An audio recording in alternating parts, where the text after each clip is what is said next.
Every 5 years, Europeans go to the polls to decide who they want to represent them in the European Parliament. Reflecting Europe's vast human mosaic, those elected come from many different backgrounds and political ideologies. The 751 MEPs make up Europe's directly elected political body, representing more than 500 million people across 28 countries.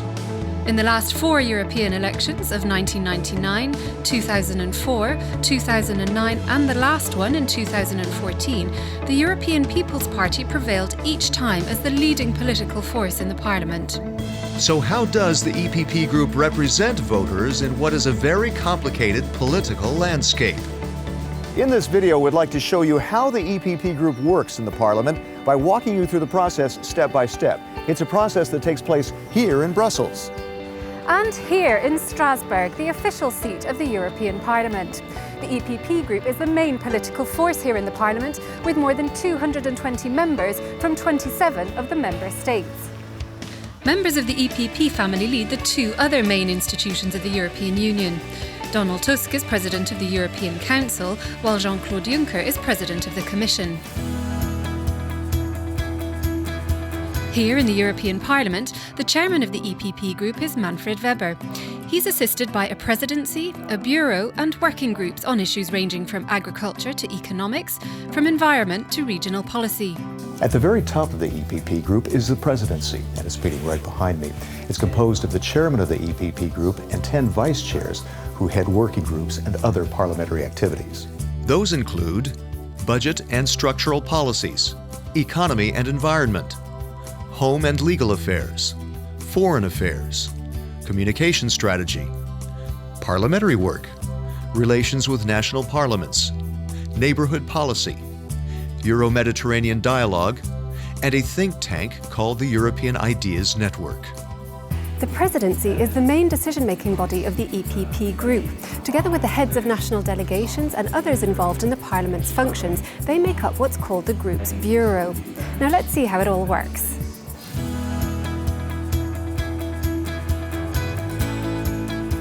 This is the main group meeting room where members get together regularly to discuss the key issues on the agenda. They look at the intricacies of the various amendments and how they're actually going to vote on them. The devil is indeed in the details. Here in Strasbourg, members discuss how to vote on legislation in the plenary. The group's authors of the proposed laws explain the proposed amendments and, of course, the state of play of the negotiations with the other political forces. Reaching these decisions is not easy. It involves building consensus within the group, taking into account sensitivities in different member states, and strongly held views of individual members. And it involves working with other political groups to finalize legislation. Once the legislation is approved by the EPP group, as well as by the other political groups, it goes to the plenary to be debated and voted on.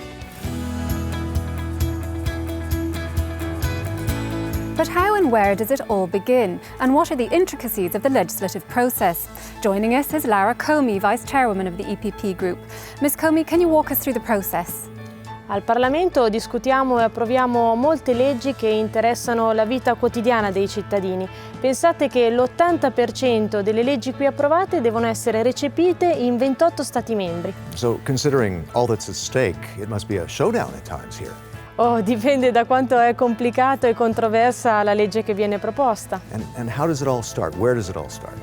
Ma la Commissione propone un aspetto legislativo anche su iniziativa dei cittadini, del Parlamento Europeo, degli Stati membri, della Banca Centrale Europea e della Banca Europea degli Investimenti.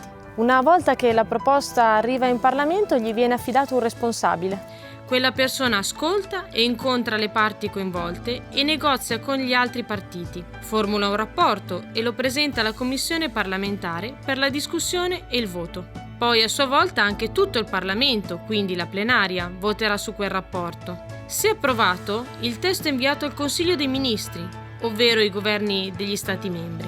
Se loro lo approvano, diventa legge, se lo respingono è rinviato al Parlamento e alla Commissione. E ricominciamo da capo per una seconda lettura. Tutte le decisioni sono prese a maggioranza qualificata.